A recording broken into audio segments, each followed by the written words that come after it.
안녕하십니까. 지금부터 2023학년도 전기 서울여자대학교 대학원 공동 입시 설명회를 시작하도록 하겠습니다. 먼저 서울여자대학교 대학원장님이신 박경원 교수님, 박경원 대학원장님의 개회사를 듣겠습니다.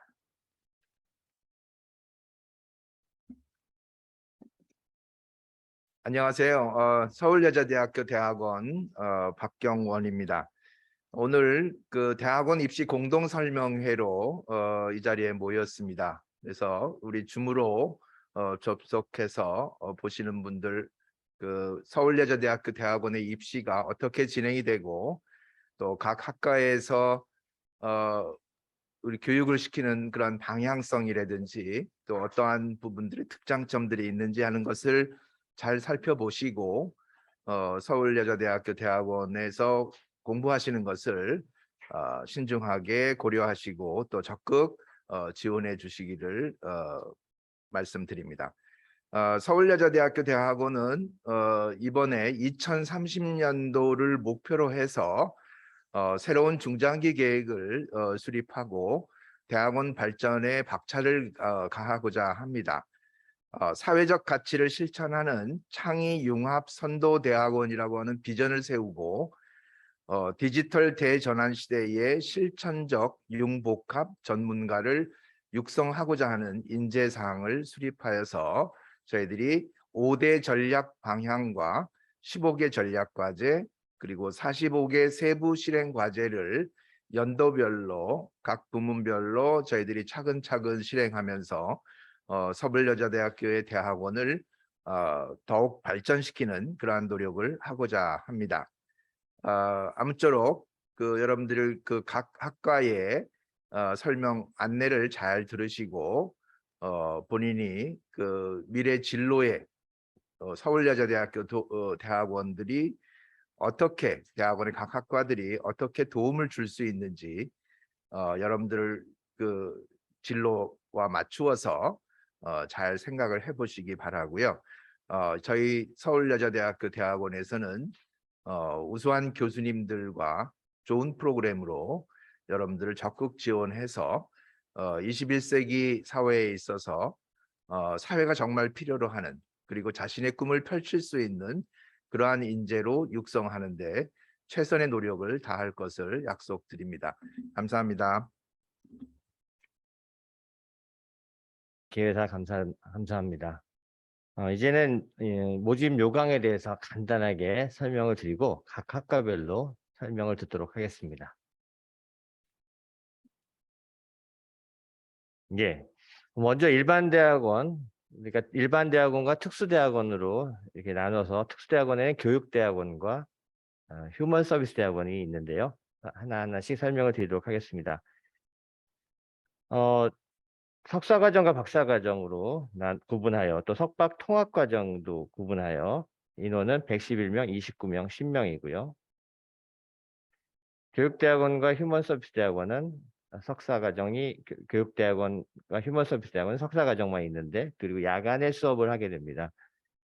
26명 교육대학원 그리고 휴먼 서비스 대학원은 89명을 모집하는데 전공은 이번에 휴먼 서비스 대학원은 전공별로 모집을 하게 되고요.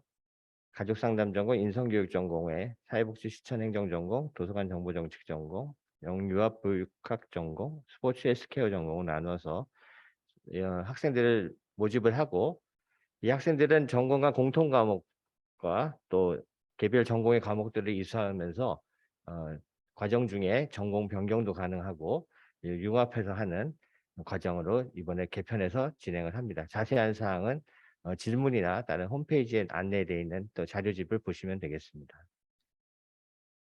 신설학과가 아까 그 모집하는 전공 학과 중에 있었는데요. 학과 간 협동 과정에 예술심리치료학과 석사과정과 박사과정을 신설했습니다.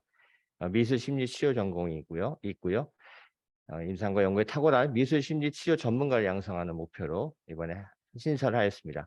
학과 간 협동과정 바이오헬스공학과는 작년에 신설이 됐습니다만 올해 석박통합과정이 또 새로 신설이 됐습니다. 화장품공학 전공과 세포응용공학 전공이 있습니다.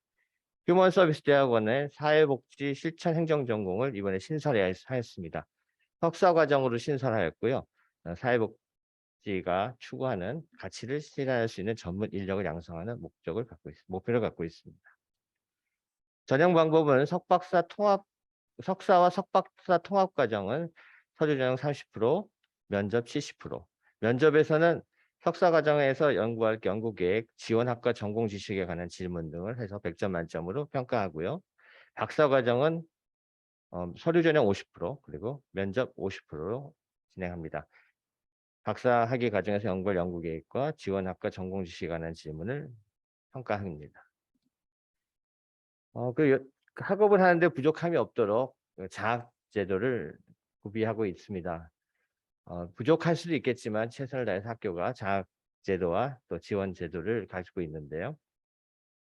장학 제도는 여기 언급한 장학 외에 뒤에 다시 설명을 좀 드리겠고요. 학회 가입비 지원, 학술 세미나 지원, 원외 활동 지원, 그다음 대학원 간 학점 교류를 지원하고 있습니다. 장학 제도 중에 우리 신입생 장학금, 성적 우수 장학금이 있겠고요.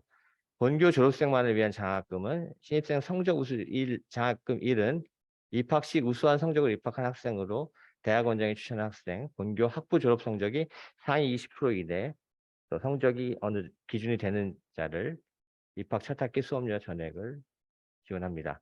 그다음 본교 출신 장학금이 있습니다. 본교 학부 및 대학원 출신 재학생은 학기당 30만 원의 지원이 됩니다. 그다음에 일반 대학원 장학금이 쭉 보이고요. 나중에 확인하실 수 있겠습니다. 특수대학원에는 교육과 휴먼 서비스 대학원에는 학업장려 장학금, 목회자 장학금이 별도로 있고요. 산학협력 장학금도 준비되어 있습니다. 전형 일정은 지금 원서 접수 진행 중이고요. 11월 18일까지 접수를 UA 통해서 또 대학원 교학팀으로 하시면 되겠고요. 면접은 12월 10일 날 있습니다. 12월 10일 날 면접이 있다는 걸 접수하실 때 꼭 기억하셔야 되고요. 합격자 발표와 등록을 통해서 학교에서 다시 만나기를 바라겠습니다. 이상으로 설명을 드렸고요. 이제는 학과별 설명의 시간으로 들어가겠습니다. 학과별 설명 첫 번째는 이번에 신설한 예술심리치료학과입니다. 일반 대학원 내에 있는데요. 김선희 교수님, 학과장이신 김선희 교수님께서 설명해 주시겠습니다. 네, 안녕하십니까. 이번에 서울여자대학교 대학원의 예술심리치료학과 협동과정으로 일반대학원에 학과를 신설하게 되었습니다. 2023년부터 시작을 하지만 서울여자대학교에서 미술심리치료 전공은 2001년부터 지금 20여 년을 석박사생을 배출해 오고 있는 중입니다. 네, 그래서 오늘 설명드릴 내용은 신설되긴 하지만 우리 미술심리치료 전공이 이미 교육 목적과 목표로 삼고 조금 다른 점은 서울여대 내에서 협동과정으로 교수님들이 다양한 분야에서 함께해 주시는 부분을 제가 소개를 드리고요. 또 교육과정에 일반 대학원 내의 교육과정 특징을 좀 설명을 드리고 저희 전공을 소개드리면서 앞부분에 우리 팀장님께서 전형 일정이나 장학금 제도는 잘 설명해 주셨기 때문에 간단하게 설명하는 것으로 소개를 마치도록 하겠습니다. 네, 저희 교육 목적 예술심리치료 학과내 미술심리치료 석사 박사 과정을 신설할 의도는 창의적이고 다양한 미술 활동 과정이 심리치료와 통합되어 건강한 내적 자원을 활성시키고 있다라는 여러 연구 결과들을 바탕으로 이미 하고 있는데요. 이런 미술 심상, 시각적 정보 처리 과정을 통해서 자기 자신을 탐색하고 표현하고 인격적 성숙과 통합을 이루는 과정을 다루게 됩니다. 특히 안타깝게도 이 대학원 모집하는 이 시기가 지금 우리에겐 어려운 사고를 당한 지점에 있는데요. 저는 이런 삶의 어려움들을 다룰 때 언어로는 다루기 어려운 부분을 예술이 또 미술과 시각적 정보 처리가 도와서 사람들의 삶을 사건을 바꿀 수는 없지만 그 사건 이후의 삶을 살아내는 사람들을 돕는 실질적인 학문 분야입니다. 팬데믹 이후에 인간 심리 그리고 예술이 융합된 영역인 미술치료사의 전문성 요청과 직업적 전망이 이전보다 더욱 확장되었고 이에 대한 교육적 욕구가 증가되었고요. 또 사실 사건 사고가 많다는 것이 좋은 것은 아니지만 국내외 상황으로 저희가 학문적 목표로 삼는 부분은 실제 4차 혁명 시대이기도 하지만 오히려 그 국제적으로 국내적으로 너무나 기술 문명이 발달하고 하고 있지만 인간이 겪는 삶의 고통 또 마음에 대한 이해 또 다른 사람의 마음을 돌보고 존엄성을 가진 인간의 삶을 함께 살아가는 공동체를 이루기 위한 삶에는 더 많은 전문가적 도움이 요청되는 시대인 것 같습니다. 그래서 이미 미술심리 치료 분야는 신생학문 분야이면서도 50여 년의 역사, 짧으면 짧지만 그 안에 여러 실제 현장에서의 경험을 통해서 축적된 임상 데이터들과 또 전문가 훈련을 통해서 이 분야에 대한 관심뿐만 아니라 실제적 역량이 많이 성장하고 또 앞으로 더 성장시켜야 되는 그런 지점에 와 있습니다. 그래서 현재도 졸업생들은 병원이나 각종 클리닉, 공공기관, 뭐 교육기관, 민간 기업, 또 사회복지 분야, NGO 단체, 또 개인 창업을 통해서도 그 자신의 역량을 발휘하면서 필요한 곳에 창의적 인재가 되는 역량을 이미 발휘하고 있고요. 앞으로 우리 사회가 또 국내외 국제적으로 이런 인재 양성이 더욱 필요한 시점에 서울여대가 일반 대학원을 통해서 최신 학문 흐름의 방향을 제시하면서도 체계적이고 전문적인 교육 과정을 제공하는 준비를 하고 이제 여러분들을 초대하게 되었습니다. 네, 제가 학과장을 맡게 되었는데요. 이 시점에 저는 이제 그동안 제가 미술치료에서 미국에서 한 12년 동안 병원에서 임상 경험을 바탕으로 또 국내에서는 서울여대 전문대학원에 소속되어서 미술치료 석박사 과정들을 양성해내고 같이 연구하고 있고 또 국내 국제적으로 NGO 단체들과 트라우마 지원을 많이 하기도 했습니다. 그리고 연구적 역량을 갖추고 있고 또 국내에서 또 해외에서 연구하는 연구자들의 그 저널 아츠 앤 사이코테라피의 편집원으로 이 일을 하면서 국내외 임상 연구에 동참하고 있기 때문에 제가 저를 이렇게 소개한다는 것이 조금 어색한 부분도 있지만 저희의 전문 역량을 보시고 석사, 박사를 공부하러 오시는 분들은 네, 정말 공부 열심히 하겠다 라는 마음으로 그러나 어려운 공부지만 함께함으로 인해서 흥미로운 공부를 할 수 있겠다라는 기대감을 가지고 오셨으면 좋겠다라고 말씀을 드리고 싶습니다.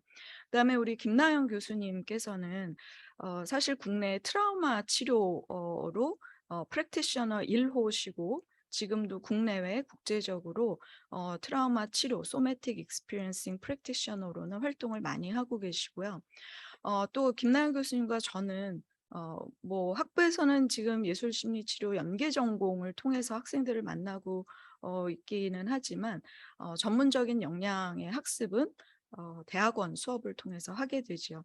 그래서 서울여대 일반대학원 예술심리치료학과 내에 미술심리치료 전공이지만 이 미술심리치료 전공이 단지 미술에만 국한되는 것이 아니라 미술 안에 트라우마 기제를 다루는 것은 감히 저는 최강 팀을 확보한다고 말씀을 드리고 싶습니다. 또한 이제 교내 교수님들 서울여대 인적 자원이 굉장히 풍부한데요. 강정원 교수님은 첨단 미디어 그 디자인 학과가 서울여대에 신설되면서 AR, VR 디자인에 전문가로 초빙이 되셔서 지금 활동하고 계신데 이미 몇 가지 협업을 하기도 했고 또 박사과정생들의 VR, Virtual Reality 가상 공간에서 메타버스 세계 내에서 인간의 소통, 만남, 그다음에 미술의 활용을 이제 막 같이 좀 접점을 찾아나가고 있는 시점에 저희 교수진으로 함께 하시면서 향후에 함께 연구할 수 있는 그런 토대를 마련해 주셨습니다. 또 변현정 교수님은 교육공학, 창의성, 또 크리에이티비티 연구는 워낙 탁월하게 많이 하고 계시고요. NYU에서부터 그 창의성에 관한 연구는 가장 흥미롭게 국제교류를 많이 하고 계신 분이십니다. 또 미술치료 분야로는 연구, 논문 심사 등을 함께 하시면서 우리 분야에 대한 인식을 잘 갖고 계시고 또 교사들을 위한 이제 교육 지원을 하시면서 교사 양성 과정에서의 그 노하우도 많이 가지고 계신 분이십니다. 또 서홍란 교수님 사회복지학과에 계시고 사회복지 실천 담당이신데요. 그 사회복지와 미술심리치료가 접점이 되는 부분도 있고 영역이 굉장히 분리되는 부분도 있지만 사회복지적 접근을 함께 할 수 있는 교과 과정들이 사회복지대학원 내에 잘 소개되어 있기 때문에 협력 교수님으로 함께해 주신 점이 저희의 강점이라고 할 수 있습니다. 또 양현원 교수님은 현재 우리 또 소개해 주실 바이오 헬스 공학과 학과장님이시지만 브레인에 대한 이해를 가장 그 미술 심리치료 전공자들에게도 그간에도 수업을 통해서 소개해 주셨고 트라우마 기제를 이해할 수 있도록 멋진 강의를 해주시는 분으로 협력 교수님이십니다. 또 마지막 그렇지만 뭐 아직 마지막 아니네요. 한 분 더 계신데요. 우리 정신영 교수님은 그 예술 기획 또 예술 이론으로는 함께 그 저희와 협력해서 강의를 해주실 수 있는 분이시고요. 또 정현득 교수님 마지막이시지만 서울여대 상담대학원에서는 가장 오랫동안 상담학자들 또 연구, 정신분석 관련한 강의와 연구, 논문 심사에 함께해 주시기 때문에 저는 이 협동 과정을 통해서 함께해 주시는 교수님들이 그냥 이렇게 이름을 올리신 것이 아니라 진심으로 예술심리치료학과 미술심리치료 전공생들의 교육 과정에 관심을 가지시고 전문 역량을 가지신 분들이 함께해 주시게 되어서 아마 석박을 지원하는 지원자들에게는 풍부한 교육의 장이 열릴 것을 기대하셔도 좋겠다라고 말씀을 드리겠습니다. 네, 뭐 그 자료를 보시면 다 아시는 내용들이어서 제가 과정의 특징을 그 별 하나하나 읽어드리진 않겠지만 강조하고 싶은 것은 하나입니다. 임상 현장에서 4차 혁명 시대에 지금 대면으로 많이 돌아왔지만 오히려 비대면 상황에서 오히려 비대면을 선택해야 되는 지점들이 많이 있는데 저희는 최신 개념의 미술 심리치료 이론과 실제 훈련을 다 이미 하고 있고 현장 연계가 되어 있습니다. 또 국내외 학자들과 교류를 지속하고 있기 때문에 그런 공부를 원하시고 하신다면 빨리 지원을 해주시기를 부탁드리겠습니다.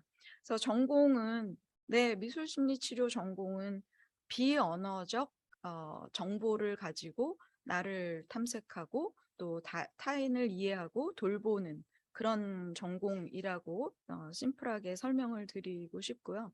아마 이 부분이 오늘 설명드리는 부분 중에 중요한 부분이라고 생각합니다. 교과 과정 이해하기가 쉽지 않으실 텐데 석박사 과정에 모두 미술심리치료, 심리학, 그다음에 미술 실기, 연구 방법, 첨단 미디어, 그다음에 발달 재활은 지금 현재 국내에서 관심을 많이 가지고 계신 부분이라 그 부분이 빠지지 않았다는 점을 드리겠습니다. 그리고 임상 현장과 슈퍼비전의 과목들이 일반 대학원 과정에서 쉽지 않지만 저희가 계절학기 포함 협동 과정에서는 최대 6학점 수강을 하실 수 있는 상황이고요. 이 분야의 전공으로는 가장 핵심적인 임상과 연구 그다음에 최신 연구가 가능한 교과목을 준비하고 있습니다.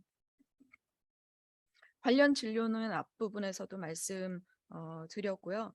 또 사실 앞으로는 여기 있는 진로 외에 개척해야 되는 진로들이 상당히 많이 있습니다. 특히 조심스럽긴 하지만 지금 디지털 치료제 관련해서 우리나라에서 많은 연구가 촉구되고 있는데 그런 부분들을 학교에서 공부하고 연구와 이어져 나가기가 쉽지 않은데요. 저희는 그 부분을 좀 미술심리치료 전공생들이 담당해야 될 부분을 포함해서 향후 진로는 개척해야 되는 분야로 소개를 드리고 싶고요.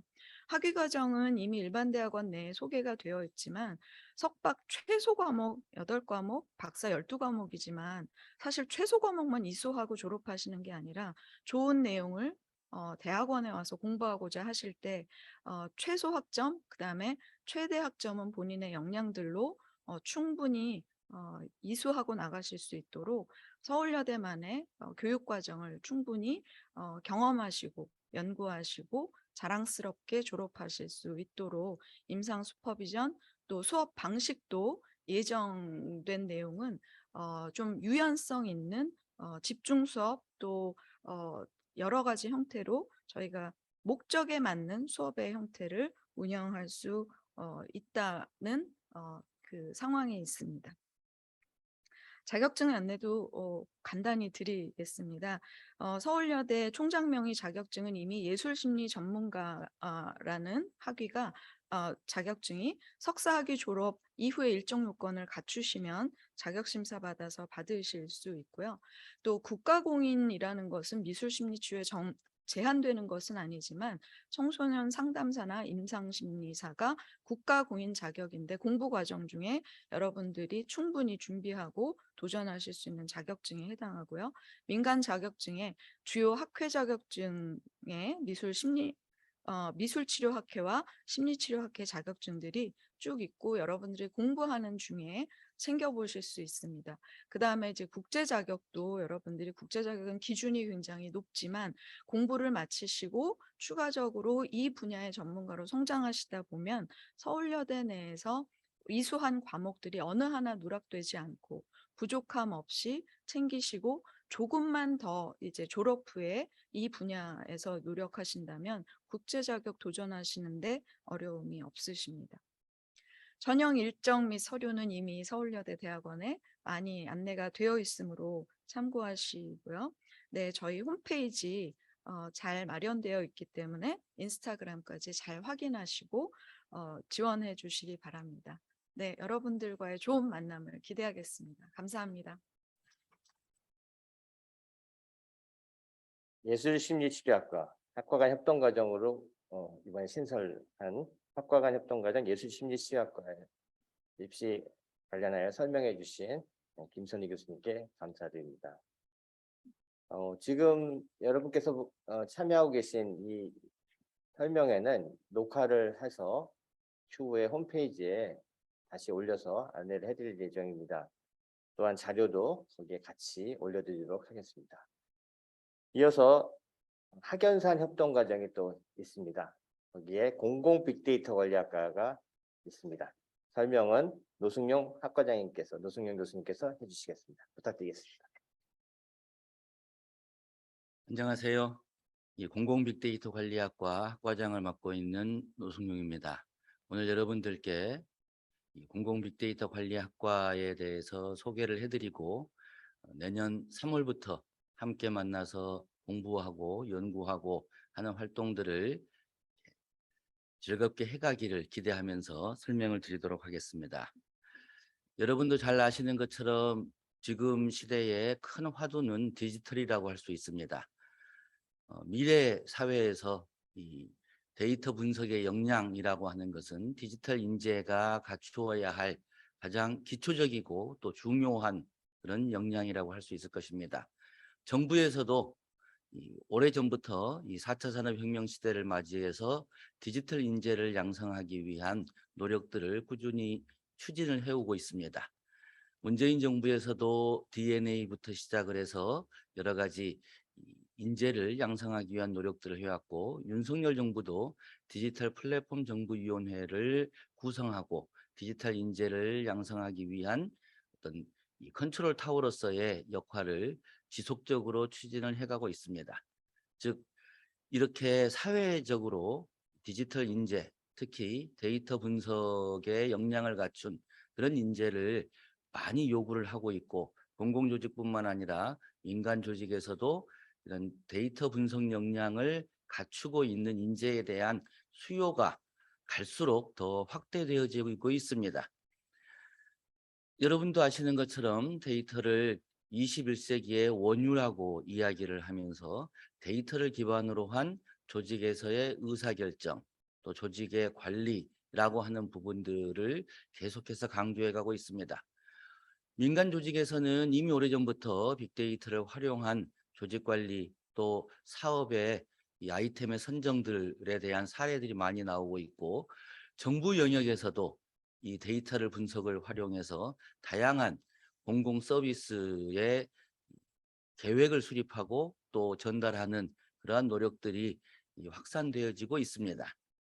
이러한 시대적 상황에 맞추어서 저희 서울여자대학교 대학원에서는 한국지능정보사회진흥원과 협력하여 이번 이 공공빅데이터 관리학과를 설치를 했고, 이 과정을 함께 운영을 하고자 하고 있습니다.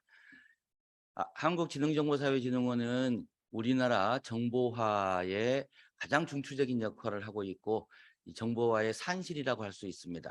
한국전산원이라고 하는 이름으로부터 시작을 해서 우리나라 이 정보사회를 이끌어온 이 국가의 가장 핵심적인 기관입니다. 공공빅데이터 관리학과는 이 지능정보사회진흥원과 함께 협력해서 교수진, 또 교과과정, 또 여러분들의 인턴십, 미래의 취업 분야까지 함께 고민하고 이끌어 가려고 이 노력들을 하고 있습니다. 이번에 저희 이 공공빅데이터 관리학과에서는 공공데이터 분야의 전문기관인 지능정보사회진흥원뿐만 아니라 민간 빅데이터의 또 국가기관인 한국데이터산업진흥원과의 협력을 통해서 교수진도 확보하고 다양한 빅데이터 분석의 역량, 또 여러분들이 민간 데이터를 분석해서 민간 기업에 진출할 수 있는 그러한 기회들을 마련하기 위한 이 노력을 수행하고 있습니다. 그래서 공공 분야의 한국지능정보사회진흥원과 또 민간 빅데이터 분야의 한국데이터산업진흥원까지 서로 연계해서 진행을 한다면 우리나라 데이터 분야의 전 영역을 아우르는 그러한 체계를 갖출 수 있다라고 생각을 합니다. 또한 공공빅데이터 관리학과는 한국서부발전이라고 하는 공공기관과 이미 협약을 맺어서 다양한 이 연구 활동들을 또 수행을 하고 있고, 여러분들이 공기업에서 인턴십을 할 수 있도록 서부발전뿐만 아니라 다양한 공기업 준정부 기관들과의 협력을 강화해 가고 있습니다. 조만간 한국관광공사와의 또 협력을 통해서 우리가 문화 데이터, 관광 데이터를 활용해서 여러분들이 또 그쪽 분야에 진출할 수 있도록 하는 그런 기회를 확대하고자 하고 있습니다. 이렇듯 공공빅데이터 관리학과에서는 여러 국가기관 또 민간 조직들과 서로 협력해서 여러분들의 빅데이터 분석의 역량을 강화하고 여러분들이 관련 분야에 진출할 수 있는 체계를 구축해 가고 있습니다. 저희 공공빅데이터 관리학과에서는 학생 친화적인 그러한 학업의 환경을 구축하고자 하고 있습니다. 여러분들이 석사 학위를 취득하는 데 필요한 학점 부분을 손쉽게 이렇게 취득하실 수 있도록 학부와 연계한 교과목도 이렇게 이수해서 여러분들이 좀 더 석사 과정에서 원하시는 부분에 대한 수업에 집중하실 수 있도록 하는 체계도 마련을 해놓고 있고, 앞서 설명을 드린 바와 같이 다양한 공공기관 또 민간 기업들과의 연계를 통해서 방학 기간이라든지 또 마지막 학기에 인턴십들을 수행할 수 있는 그런 기회를 제공해 드리고자 하고 있습니다.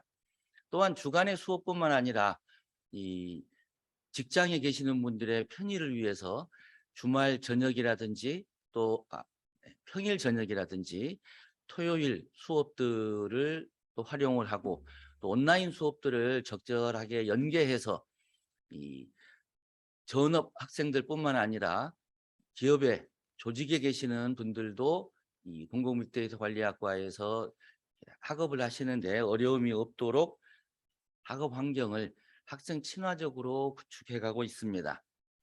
또한 여러분들의 맞춤형 빅데이터 분석의 역량을 키우기 위한 그러한 다양한 과목들을 마련해 놓고 있습니다.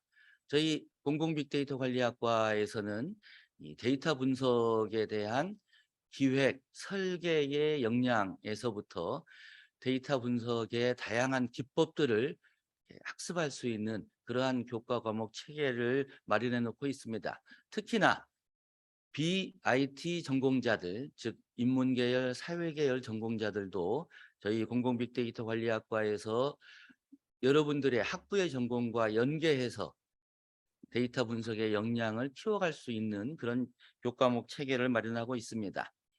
교과목의 예시를 간략하게 말씀드리면 이 공공빅데이터 관리학과는 앞서 말씀드린 바와 같이 데이터 분야의 어떤 기획, 설계의 역량도 필요하다고 하는 측면에서 공공에 대한 이해를 기반으로 하는 이 과목, 예를 들면 빅데이터와 행정이라든지 불확실성 하에서의 의사결정 등 공공조직을 이해할 수 있고 또 공공조직에서 어떠한 문제를 해결해야 되고 그런 문제를 해결하는 데 있어서의 어떠한 데이터들을 또 활용해야 하고 하는 전반적인 데이터에 대한 이해를 기반으로 공공 빅데이터 분석의 기획과 설계를 할 수 있는 기본적인 역량뿐만 아니라 기초적인 빅데이터 분석의 역량 관련해서 데이터 분석을 위한 컴퓨팅이라든지 수학, 통계 이런 부분들의 과목들도 준비를 하고 있습니다.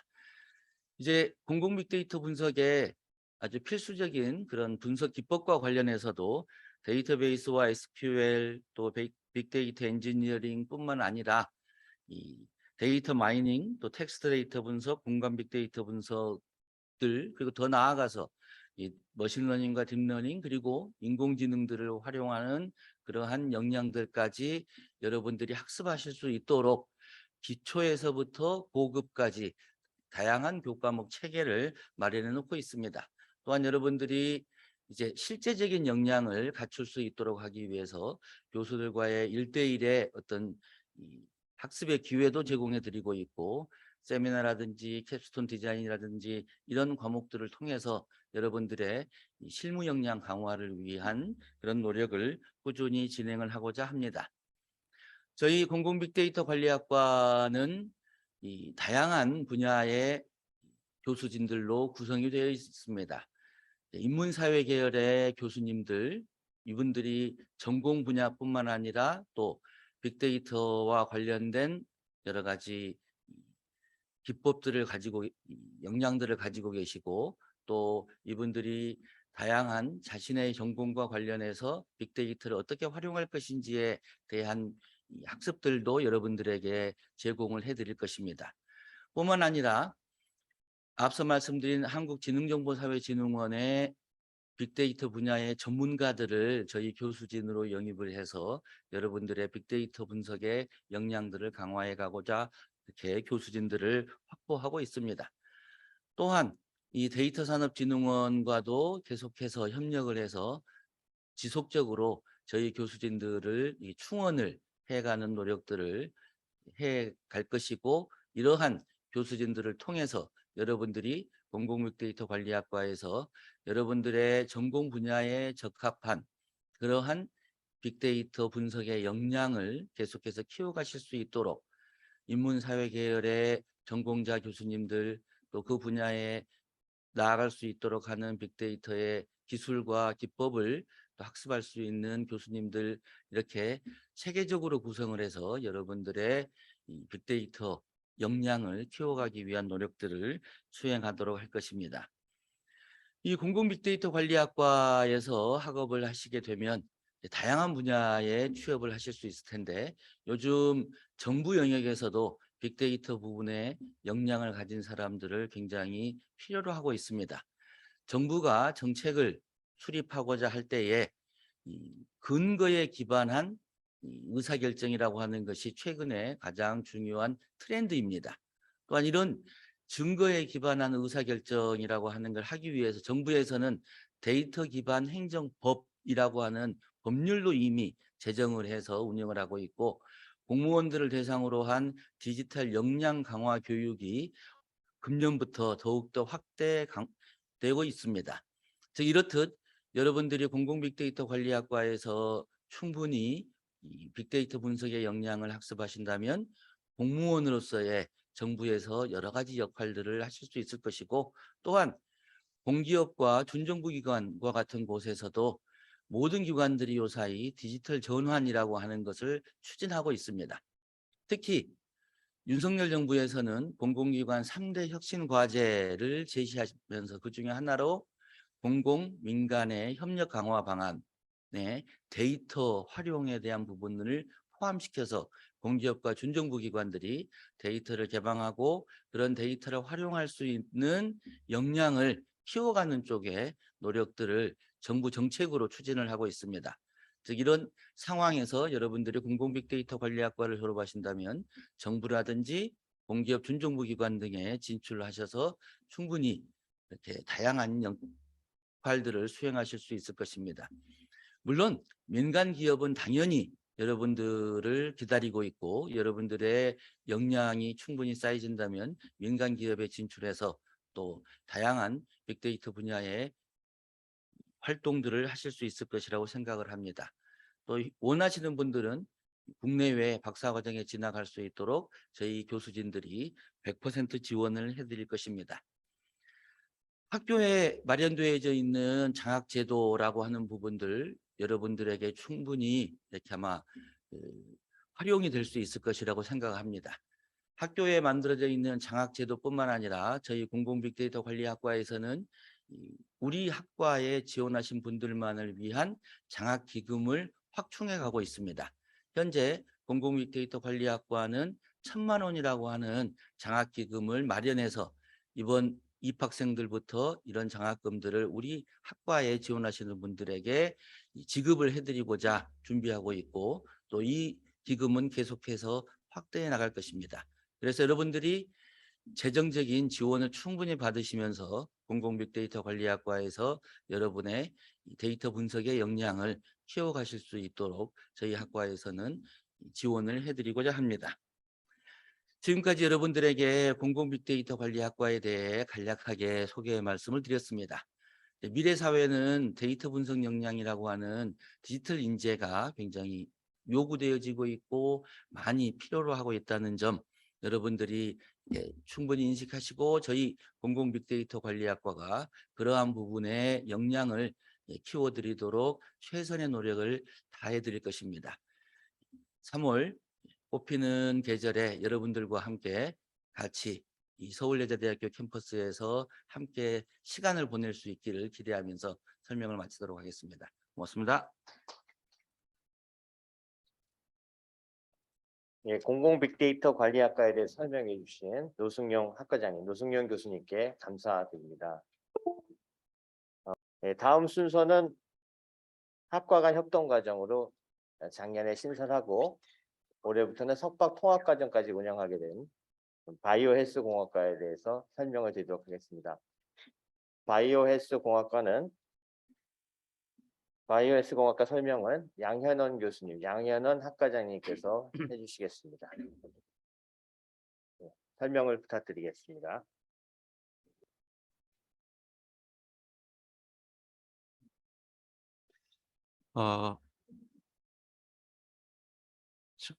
예, 안녕하세요. 바이오 헬스 공학과 학과장을 맡고 있는 양현원이라고 합니다. 지금부터 간단히 이 바이오 헬스 공학과 대학원 석사 박사 과정에 대해서 간략히 소개하는 시간을 갖도록 하겠습니다. 먼저 바이오 헬스 공학과에 대해서 좀 개요 간단히 말씀드리면 올해 이 22년 3월에 신설이 됐고요. 그래서 학과 소속은 일반 대학원의 학과 간 협동 과정으로 개설을 했습니다. 그래서 학과 간은 그 두 개 학과, 생명환경공학과하고 화학과가 같이 이 협업을 해서 이 대학원 바이오스 공학과를 이제 만들었고요. 그래서 학위 과정으로는 석사, 박사 과정이 있고 이번에 석사, 박사 통합 과정도 신설을 했고요. 그다음에 이것도 사실 내년부터 이제 저희 대학원에서 전면적으로 실시하는 학사하고 석사 통합 과정도 저희 과정에서 같이 수행을 할 수가 있습니다. 그래서 학사, 석사 과정은 학사를 3년 반, 즉 4학년 1학기 때 조기 졸업을 하고 한 1년 반 안에 석사를 마치는, 그래서 토탈 5년 안에 석사를 할 수 있는 그런 과정이라고 볼 수가 있습니다. 그래서 바이오스 공학과는 크게 두 개 전공으로 차후에 또 설명을 드리겠지만 생명응용공학하고 화장품 공학으로 이제 크게 두 분야로 나눠서 지금 교육을 하고 있고요. 그래서 현재 저희 과정에 들어온 학생은 지금 석사과정 7명 있고 박사과정 3명, 그리고 이제 23학년 내년 이제 3월에 많은 학생들이 지금 지원한 상태고요. 그리고 또 이걸 보시고 또 많은 학생들이 이 저희 학과에서 같이 연구하고 많은 일을 하는 바람으로 지금 이 발표를 하고 있습니다. 바이오스 공학과라는 거는 뭐 여러분 뭐 잘 아시는 것처럼 지금 4차 산업혁명 시대에서 최첨단 분야로 이 생명과학 분야, 이제 바이오스 공학 분야가 많이 뜨고 있는데요.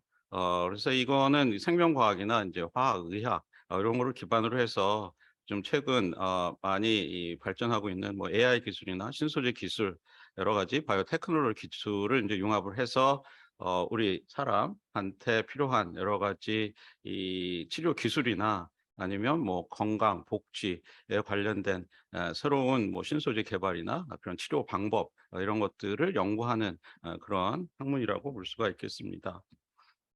그래서 저희 바이오스 공학과의 뭐 교육 목표는 전문 지식, 그래서 전문 지식이라면 뭐 생명이나 아니면 화학, 뭐 의학에 관련된 그런 기초 지식을 함양을 하고요. 특히 저희 중요하게 지금 생각하는 거는 산업체하고 연구소하고 이제 저희 이 학교하고 이제 공동 연구를 이제 많이 추진을 할 생각이고요. 그래서 정말 바이오헬스 분야에 필요한 그런 전문가를 양성하는 게 저희 이 학과의 최종 이제 교육 목표라고 볼 수가 있습니다.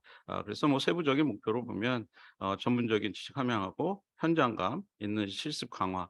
이거는 대학원생들이 주로 학교에서 실험을 해서 2년 동안 이제 석사학위 논문 뭐 보통 박사는 한 4년, 5년에 걸쳐서 주로 이제 학교에서 연구를 주로 하게 되는데 저희 바이오스 공학과는 이제 산업체, 연구소랑 긴밀한 협업을 할 생각이고요. 그래서 학교뿐만 아니라 산업체에 가서 아니면 연구소에 가서 공동으로 연구할 수 있는 그런 현장감 있는 그런 교육을 진행을 하려고 합니다. 그다음에 이 기업 요구형 인재 양성은 이 보시는 것처럼 요즘 산업체가 원하는 요즘은 워낙 이 바이오 헬스 분야가 굉장히 빠르게 발전을 하고 있어서요. 기업체에서 원하는 여러 가지 이 그런 교과목이나 그런 테크닉을 사실 학교에서 가르치지 못하는 그런 상황이 벌어지고 있습니다. 그래서 실질적으로 이런 산업체, 기업에서 필요로 하는 그런 커리큘럼을 같이 개발을 해서 그분들이 직접 오셔서 강의도 하고 또 저희 학생들이 직접 가서 배울 수 있는 그런 기회를 이제 마련할 생각이고요. 그래서 최종적으로 이런 협업을 통해서 어떤 새로운 신소재 개발이나 새로운 어떤 연구 결과를 돌출함으로써 새로운 그 신규 가치를 이제 창출하는 그런 목표를 갖고 있습니다. 아까 잠깐 말씀드린 것처럼 저희 바이오스 공학과 전공은 크게 세포 응용공학 전공하고 화장품 공학 전공으로 크게 이제 둘로 나눠서 교육을 진행할 생각인데요. 세포 응용 공학은 주로 이제 세포를 가지고 하는 이제 연구 분야를 얘기하는 거로 주로 이제 신약, 주로 이제 항암제를 비롯한 뭐 치매에 관련된 신약 그다음에 이제 줄기세포를 이용한 아니면 면역세포를 이용한 세포 치료제 개발.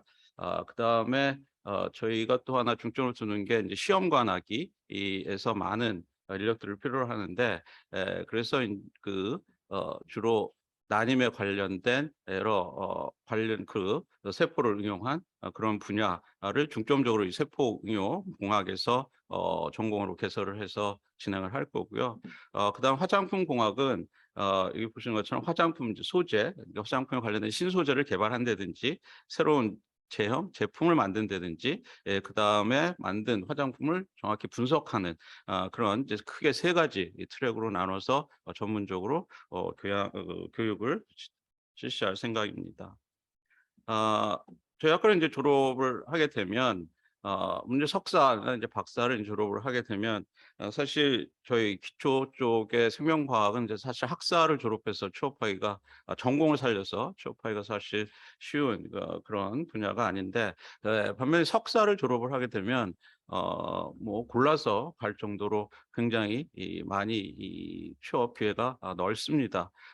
그래서 이 화장품 공학 전공에서도 이런 화장품 연구 이런 전문가나 아니면 생산 제조자, 품질 관리 연구원, 그다음에 임상 평가자 이런 요구가 많이 있는데 여기에 저희 과를 이제 졸업을 해서 하게 되면 크게 어렵지 않게 취업을 할 수 있을 거라고 생각을 들고요. 그다음 세포 응용공학 전공도 마찬가지로 뭐 2년 석사를 마치거나 5년 정도에서 박사를 마치게 되면 신약 개발 분야나 줄기세포, 뭐 바이오 벤처, 바이오스에 관련된 기업이나 뭐 정부 기관에 크게 어렵지 않게 취업을 할 수 있을 것으로 이렇게 생각을 하고 있습니다. 저희 학과의 뭐 참여 교원을 간단히 소개해 드리면 지금 소속으로 물론 이제 많은 분들이 이제 겸업 교수로 이제 되어 있고요. 그래서 지금 9분이 저희 바이오스공학과의 참여 교원으로 되어 있는데 먼저 맨 위에 계신 박순환 교수님을 뭐 간단히 소개해 드리면 서울과학기술대학에 이제 정년을 하시고 저희 학교에 이제 석자 교수님을 오셨습니다. 이분은 이제 대한화장품학회 회장을 오래 하시면서 화장품 분야에 거의 우리나라에서는 최고의 권위자라고 볼 수가 있는데요. 이분이 저희 학교에 지금 합류를 하셔서 화장품 전공 분야를 지금 책임지고 이끌어 가고 계십니다. 그다음에 그런 것처럼 뭐 김선희 교수님이나 이정현 교수님, 그다음에 이정현 교수님은 주로 저희 쪽에 좀 인문학적 소양을 조금 가르치시고 좀 도움을 주실 그런 분들이고요. 그다음에 저하고 이도희 교수님, 홍준일 교수님은 이 세포 응용 공학 분야에 실질적으로 이제 연구를 하면서 어떤 연구 결과물이나 그런 것들을 같이 하실 분들입니다.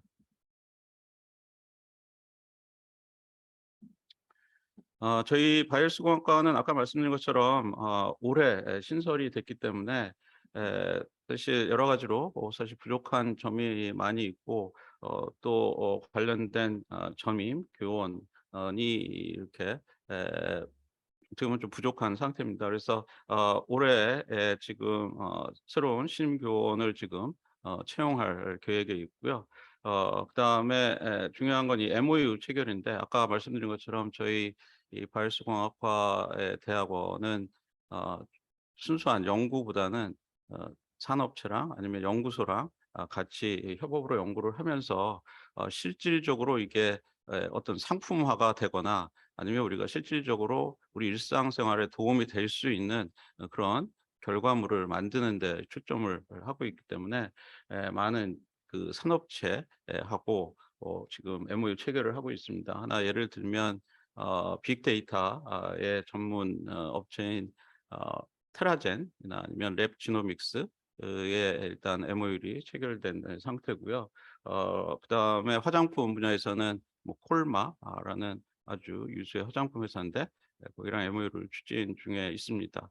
그래서 이 MOU가 체결이 되면 저희 석사, 박사 과정 학생들은 그 업체랑 이제 협업을 하면서 굉장히 이제 실질적인 그야말로 산업체가 요구하는 그런 실무형의 석사, 박사가 배출될 수 있을 거라고 생각을 합니다. 그다음에 이제 한 2-3년 지나면 마찬가지로 계속 전임 교수를 채용할 계획이고요. 그래서 장기적으로는 이 MOU를 맺은 그런 산업체, 그다음에 연구소 이런 데랑 저희 학교의 산업 공동 연구실 같은 거를 이제 개설을 하고요. 그래서 궁극적으로는 그거를 통해서 어떤 그 상품을 생산해낼 수 있는 그런 벤처 기업을 창업을 하거나 아니면 그런 기업체를 저희 학교에 같이 들어와서 같이 일을 할 수 있는 그런 인프라 환경을 이제 만들 계획을 하고 있습니다. 그래서 지금 여러분이 이제 들어오시면 내년에 3년에 이제 신입생이 될 텐데, 그래서 한 2-3년 정도 저희랑 이렇게 같이 일을 하면서 물론 연구도 중요하죠. 그다음에 이런 일을 이제 같이 진행을 하면서 산업체에 실질적으로 어떻게 적응을 할 수가 있고 또 거기서 어떻게 일을 잘할 수 있는지 그런 실무적인 경험을 많이 할 수 있는 그런 좋은 기회라고 생각을 합니다. 그래서 여기까지 저희 바이오스공학과 전공에 대해서 간단히 말씀드렸고요. 그래서 뭐 종합적으로 간단히 말씀드리면 아까 말씀드린 것처럼 저희 학과가 이제 만든 지 이제 1년밖에 안 된 신설 학과고 그래서 부족한 점이 많지만 또 새로운 신임 교수들이 이제 충원이 되면서 새로운 그런 에너지로 많은 일들을 할 수 있을 거라고 기대하고 있습니다. 그래서 관심 있는 학생분들은 저희 이 학교의 홈페이지에 자세한 교과 과정 뭐 여러 가지 자세한 내용이 있으니까 보시고 지원을 해주시면 감사하겠고요. 그래서 뭐 마지막으로 드리고 싶은 말씀은 신설 학과만큼 하여간 앞으로 잘 키우고 좀 멋있는 학과로 발전하기를 이제 바라는데, 저희가 여러분 이제 거의 이 창단 초창기 멤버로서 같이 하면 굉장히 저도 도움이 되고 많은 걸 할 수 있을 것으로 기대를 합니다. 예, 감사합니다.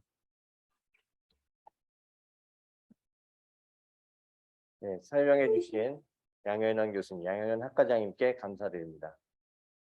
지금까지 3개 학과는 협동과정입니다. 저희 대학원에서 협동과정으로 신설한 지금 설명해 주신 바이오S 공학과와 공공빅데이터 관리학과는 올해부터 처음 신입생을 모집을 했고요.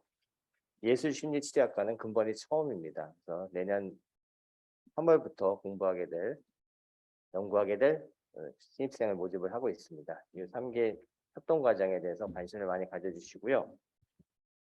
이제는 컴퓨터학과 설명을 듣도록 하겠습니다. 컴퓨터학과는 데이터 사이언스 전공을 먼저 설명해 주시고 이어서 컴퓨터학과에 대해서 설명을 해 주실 텐데요. 최예림 교수님하고 최종인 교수님께서 두 분이 수고해 주시겠습니다. 발표를 듣도록 하겠습니다. 네, 반갑습니다. 데이터 사이언스 학과 최리입니다. 저희 컴퓨터학과 같은 경우는 IT 계열 4개의 학부 학과가 함께 운영을 하고 있습니다. 소프트웨어 융합 그래서 이제 4가지 전공으로 나뉘는데요.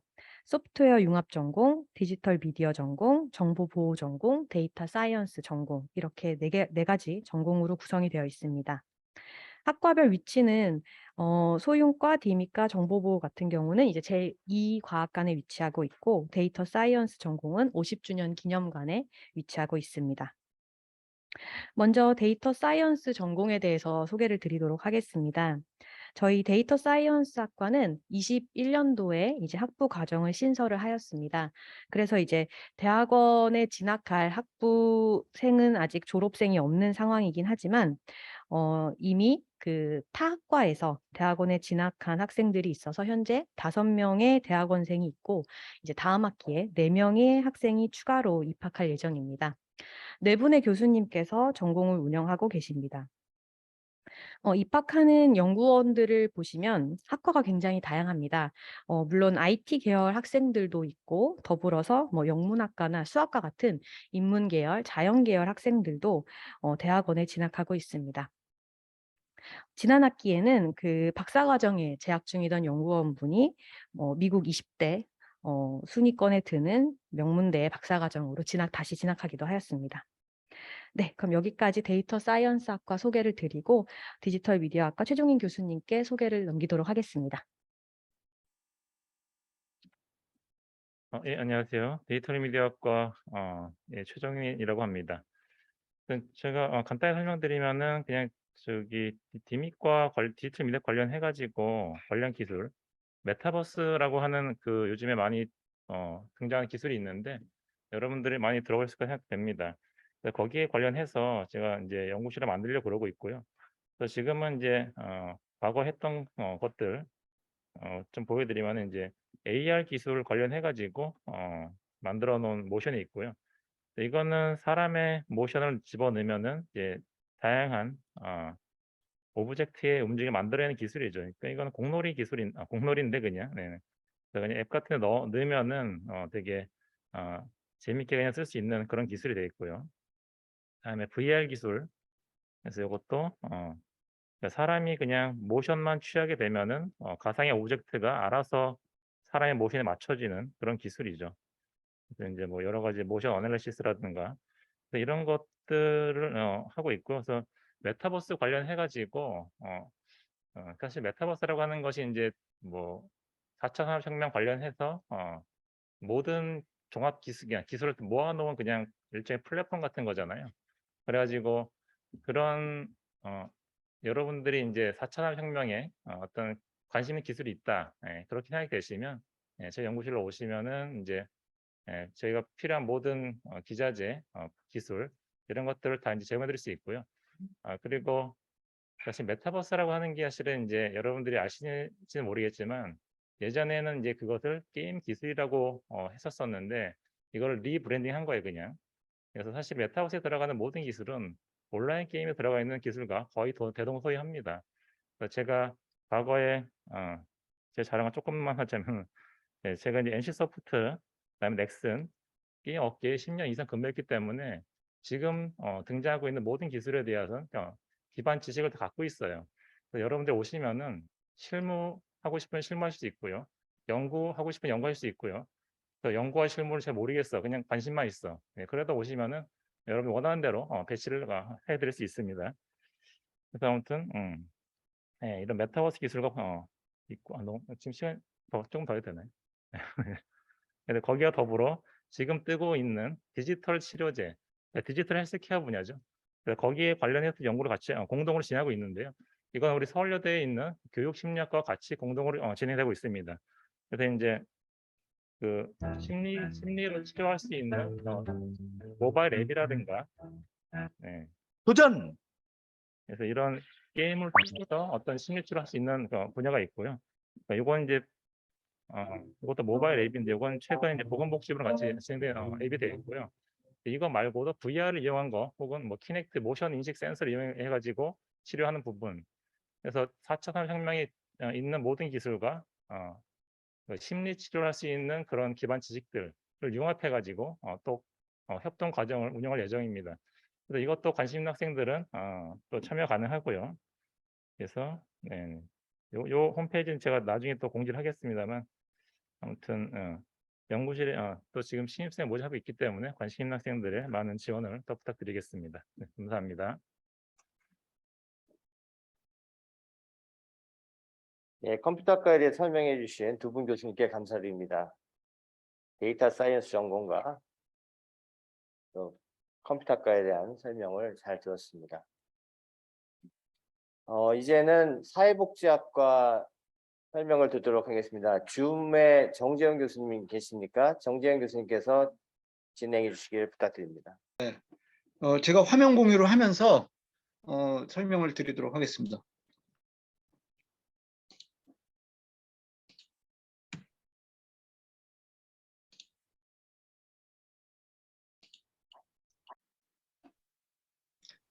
네, 저희 사회복지학과 소개를 간단하게 드리도록 하겠습니다. 먼저 전체적인 순서는 사회복지학과 교수 소개하고 그다음에 저희 대학원의 이제 일반적인 과정이 있는데 관련 소개 드리고 그다음에 우리 대학원에 들어왔을 때 어떤 장점이 있는지 소개해 드리고 또 장학금 제도 이렇게 설명을 드리도록 하겠습니다. 먼저 저희 학과에는 이제 그 홍순혜 교수님을 비롯해서 뭐 그 여러 교수님들이 계시는데 사회복지학 쪽에 이제 관심이 있는 학생들은 아마 요 용어들이 낯설지 않을 텐데 이렇게 이제 특히 홍순혜 교수님은 사회적으로 아동복지 전문가로 이제 알려져 있고요. 저 같은 경우에는 이제 그 가족정책 내지 독일 복지국가 비교 연구자로 알려져 있고요. 그 다음에 최혜지 교수께서는 이제 노인복지 중심으로 해서 인구 고령화, 그 다음에 이제 그 연구 방법론으로서 사회복지 조사, 전문가로 알려져 있고, 김민석 교수님은 지역사회복지, 그러면서 이제 아동 청소년 복지, 대외적으로 활동이 활발하신 분이시고요. 역시 조사 연구 방법론도 강의를 하고 계십니다. 그리고 정서연 교수께서는 이제 장애인 복지 분야로 이제 장애인 복지 분야의 전문가로 알려져 있고요. 서홍남 교수는 이제 그 정신건강사회복지, 그다음에 이제 질적연구방법론 전문가이시고, 그리고 산학협력 교수로서 최원희 교수께서 학생들의 실습이나 특히 이제 취업 관련된 그 이제 뭐 분야를 맡고 계시고, 또 우리 김아래미 교수님께서 이제 사회복지 행정론이나 이제 이쪽 그 사회복지 행정의 다양한 분야 전공자로 활동을 하고 계십니다. 대학원 일반 과정 들어오시면은 요 과목 외에 사실 이제 굉장히 많은 과목들이 있는데요. 뭐 복지국가론, 뭐 정신건강복지론, 뭐 많은 그 이제 과목들이 있는데, 지금 여러분들께 이제 보여드리는 것은 필수로 꼭 들어야 되는 이제 이런 과목인데, 그 중에서도 현장 실습이라든지 그다음에 조사론, 이거는 반드시 이제 필수로 이제 해야 되는 거고요. 단 실습을 반드시 2번 할 필요는 없습니다. 이미 현장에서 일하시는 분이거나 혹은 이제 사회복지학과 학부를 졸업을 했기 때문에 이미 한 번 내지 2번의 실습을 했을 경우에는 실습이 면제가 되고요. 네, 그다음에 특히나 이제 그 현장에서 지금도 일하고 계시는 분들은 이제 2번의 실습이 모두 면제가 됩니다. 그러니까 현장에서 일을 하고 계시는데 사회복지사로서 대학원 입학을 하셔도 이제 실습을 필수로 해야 될 것은 아니다. 뭐 이렇게 이해하시면 될 것 같고요. 그 다음에 그 입학을 하게 되면 반드시 들어야 되는 과목, 이 3개 중에 이제 2개는 반드시 들어야 됩니다. 그래서 사회복지 실천 관련 과목과 그다음에 정책 관련 과목, 그다음에 이제 그 조직관리론, 이제 우리가 흔히 말하는 실천론, 정책론, 그다음에 행정론, 요 3과목 중에 2과목은 반드시 들으셔야 되고요. 아까도 말씀드렸다시피 그 외에 여러 가지 전공 선택 과목들이 있습니다. 이제 종합 시험 같은 경우에는 조사로는 필수로 하고, 그다음에 여러분들이 그 이제 3개 중에 2개 반드시 들어야 되는 과목에 맞춰가지고 또 종합 시험을 보게 됩니다. 네, 논문 지도 교수는 뭐 들어오는 과정에서 뭐 미리 결정해도 되고, 뭐 1학기 들어와서 결정해도 되고, 아니면 이제 논문 쓰기 전에 결정해도 되고, 그거는 이제 좀 융통성이 있습니다. 그리고 그 논문 자격 시험이라는 것을 보는데, 외국어 시험을 보는데 뭐 토익이라든지 토플이라든지 여러분들이 공인 영어 성적이 있으면 면제 가능하고요. 그 다음 절차들은 이제 루틴하게 이루어지는 이런 매뉴얼들이 있습니다.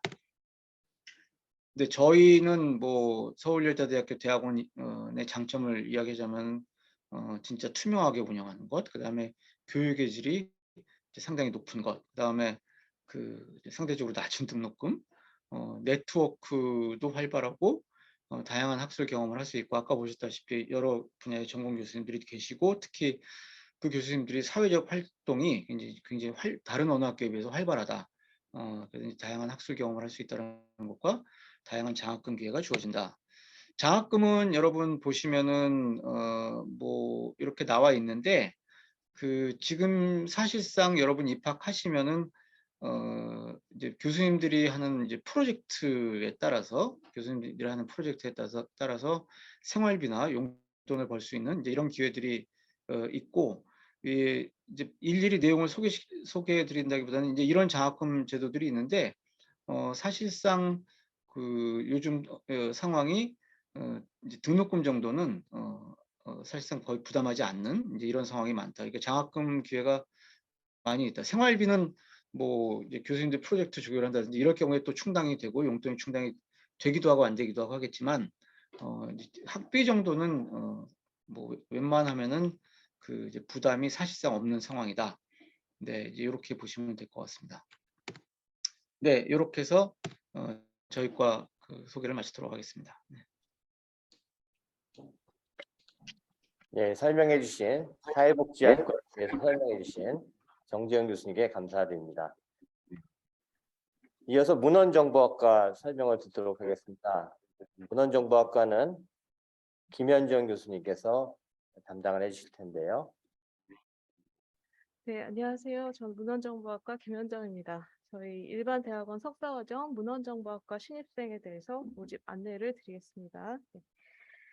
일단 저희 학과는 두 전공으로 나뉘어져 있는데요. 문헌정보학 전공과 기록관리학 전공으로 나눠져 있습니다. 문헌정보학 전공을 하게 되면 문헌정보학 석사, 그리고 기록관리학 전공을 하시게 되면 기록관리학 석사를 취득하시게 되고요.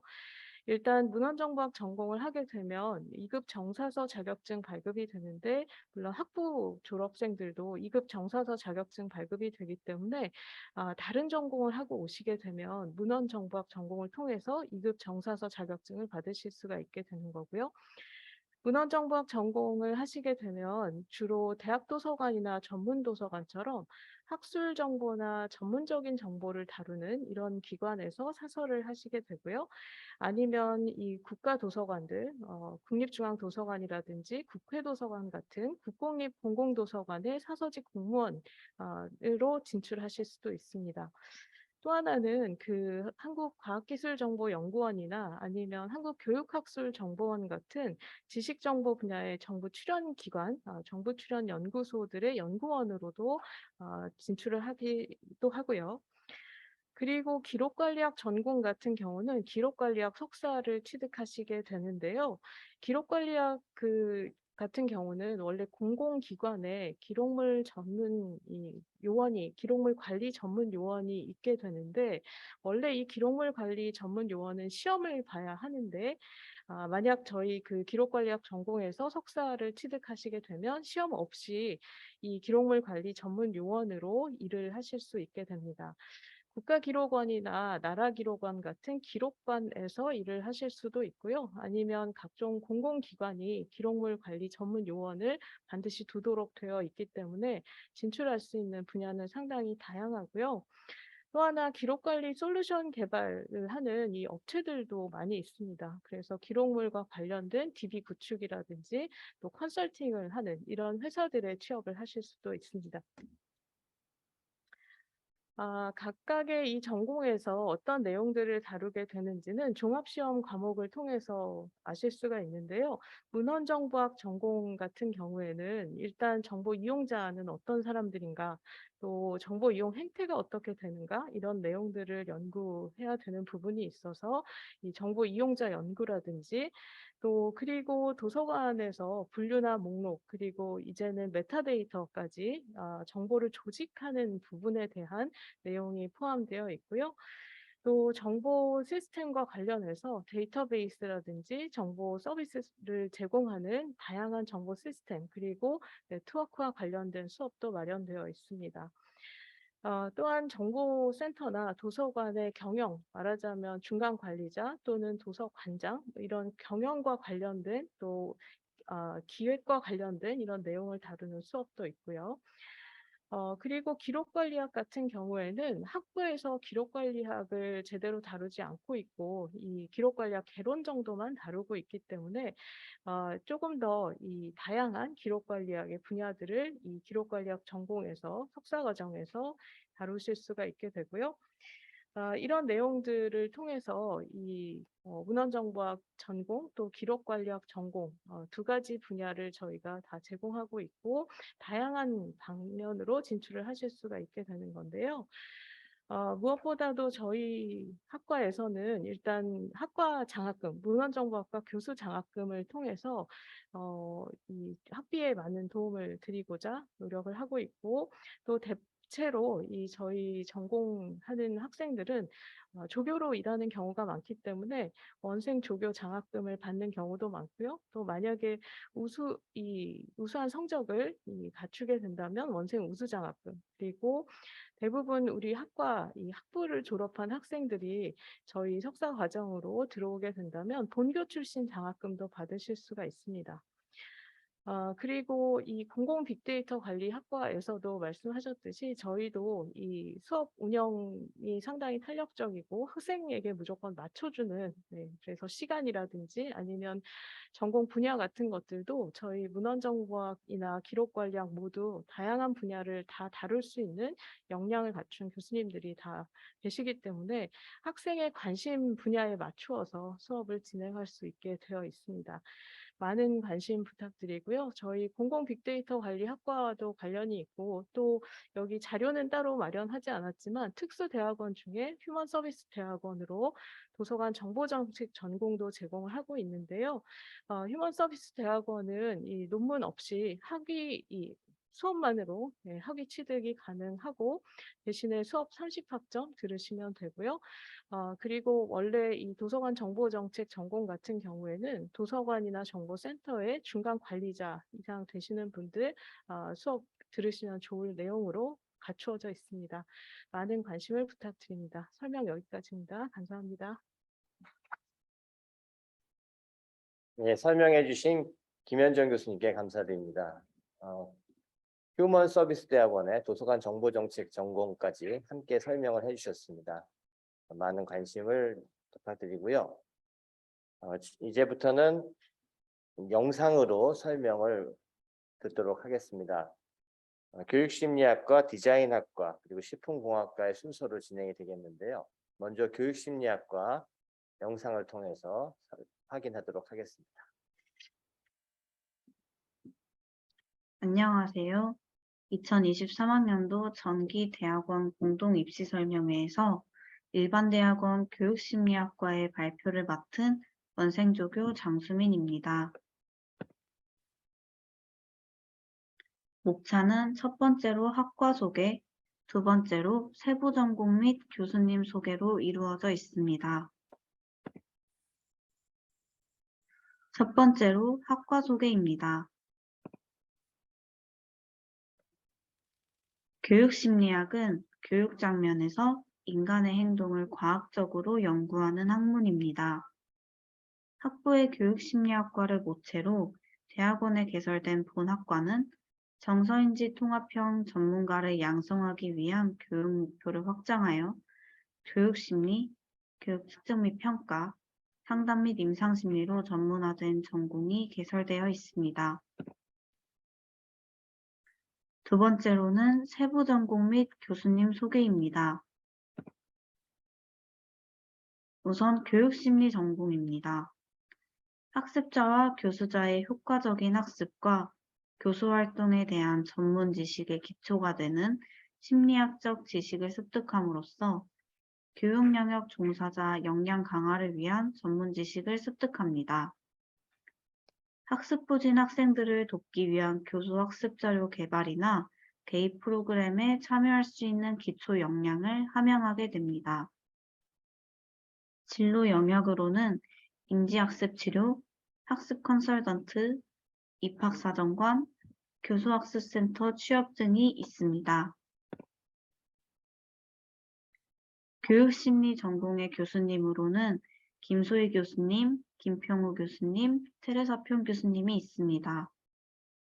김소희 교수님의 주요 관심 분야는 학습장애와 인지학습 상담이고, 김평우 교수님의 주요 관심 분야는 인지과학, 메타인지, 교육평가입니다. 테레사평 교수님의 주요 관심 분야로는 다문화 교육과 발달심리학입니다. 교육심리 전공의 교과 과정을 살펴보도록 하겠습니다. 기초 공통 과목으로는 고급 교육심리학, 고급 심리통계, 연구방법론, 고급 발달심리학이 있고, 종합시험 과목으로는 연구방법론, 고급 학습심리학, 고급 교육심리학이 있습니다. 전공 과목으로는 고급 인지심리학, 학습장애와 교육론, 고급 학습 동기 이론 등이 있습니다. 두 번째로는 상담 및 임상심리 전공입니다. 상담 분야에서는 아동 청소년과 그 부모, 성인, 노인 등 일반인을 대상으로 한 상담 및 치료, 예방, 연구, 심리교육을 배우고 있습니다. 현장에서는 국공립청소년 상담지원센터, 정신건강증진센터, 기업체, 학교, 개인센터 개업 등으로 이어집니다. 임상 분야에서는 이상심리 및 병리를 지닌 환자군을 주 대상으로 심리평가와 치료, 연구에 대해 배우고 있습니다. 현장에서는 주로 병원 장면에서 근무해 왔으나 최근에는 상담센터나 연구소, 기업체, 법원, 보호관찰소, 군부대 등으로 확대되고 있습니다. 상담 및 임상심리 분야의 교수님으로는 김종남 교수님, 박진희 교수님, 송미경 교수님, 송현주 교수님이 계십니다. 김종남 교수님의 주요 관심 분야로는 인지행동치료, 중독심리, 건강심리가 있고, 박진희 교수님의 주요 관심 분야로는 아동 청소년 심리장애, 부모교육 및 상담이 있습니다. 송미경 교수님의 주요 관심 분야로는 발달정신병리학, 상담자 교육이 있으며, 송현주 교수님의 주요 관심 분야로는 뇌기반 심리평가와 심리치료, 디지털 치료제 개발이 있습니다. 상담 및 임상심리 전공의 교과 과정을 살펴보도록 하겠습니다. 기초공통 과목으로는 상담 사례 실습 및 지도, 고급 심리 통계, 연구 방법론, 고급 발달 심리학이 있고, 종합시험 과목으로는 고급 발달 심리학, 연구 방법론, 고급 성격 심리학이 있습니다.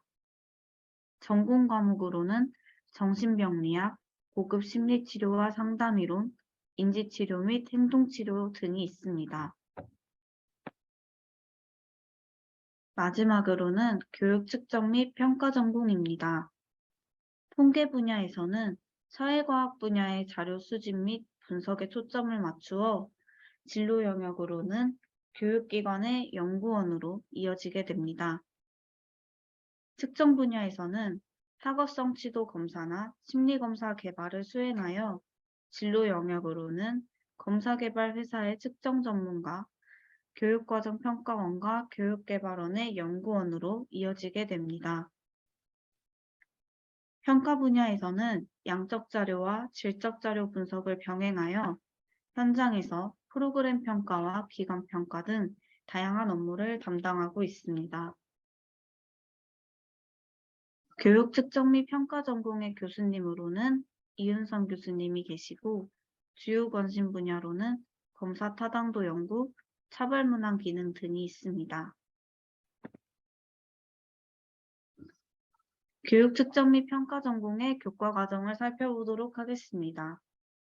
기초 공통 과목으로는 고급 교육 심리학, 고급 심리 통계, 연구 방법론, 고급 발달 심리학이 있고, 종합 시험 과목으로는 연구 방법론, 교육 프로그램 평가론, 고급 측정 이론이 있습니다.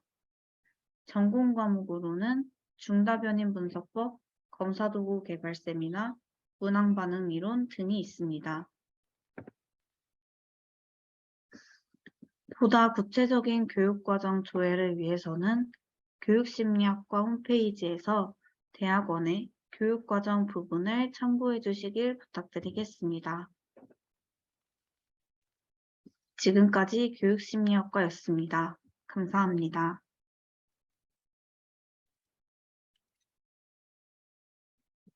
예, 영상을 통해서 교육심리학과에 대해서 설명을 들었습니다. 다음은 디자인학과의 영상을 보도록 하겠습니다. 디자인학과 영상 설명은 정용욱 교수님께서 해주시겠습니다. 영상이 준비되었습니다. 네, 영상을 보도록 하겠습니다. 네, 안녕하세요. 디자인학과 정영욱 교수입니다. 오늘은 대학원 공동입시 설명회에서 디자인학과에 대해서 간단하게 소개해드리도록 하겠습니다. 오늘 말씀드릴 내용 크게 세 가지입니다. 디자인학과에서 개괄적으로 좀 말씀을 드리고, 디자인학과에서 하고 있는 연구 분야들, 관련된 프로젝트에 대해서 좀 이어서 설명드리도록 하겠습니다. 디자인학과에서 다양한 디자인 분야를 다루고 있는데요. 특히나 이제 사용자 경험 디자인에 있어서 연구와 교육에 있어서 좀 더 심화된 프로그램이 필요하다는 판단에서 2008년도에 대학원 과정을 설립하게 되었습니다. 네, 이 대학원 과정을 통해서 현재까지 30여 명의 졸업생들이 배출이 되었습니다. 삼성전자, LG전자, 네이버, 카카오 등과 같이 이제 산업계를 리딩하는 기업들에서 우수한 디자인 인력으로 저희 졸업생들이 활약을 하고 있습니다. 그러면 연구 분야에 대해서 조금 더 상세히 설명드리도록 하겠습니다. 저희 디자인 학과에서 크게 4개의 연구 분야를 다루고 있습니다. 첫 번째로 데이터 인폼드 디자인, 다음으로 서비스 디자인, IoT 디자인, 모빌리티 익스피리언스 디자인이 있습니다. 데이터 인폼드 디자인 같은 경우에 최근에 디자인계에서 굉장히 중요한 분야이자 이제 키워드가 되고 있습니다. 이전까지는 디자이너들이 직관을 통해서 디자인을 좀 발전시키고 만들었다면 현재는 데이터에 기반해서 의사결정을 하고 조금 더 객관적인 디자인을 만들어가는 것이 중요해지고 있는 상황입니다. 관련하여 이제 저희 학과의 전문가 교수님들이 계시기 때문에 데이터를 읽는 능력, 데이터를 시각화하는 능력, 데이터 분석 툴을 활용하는 능력들을 함양하고 있고 관련된 전문가들을 길러내고 있습니다.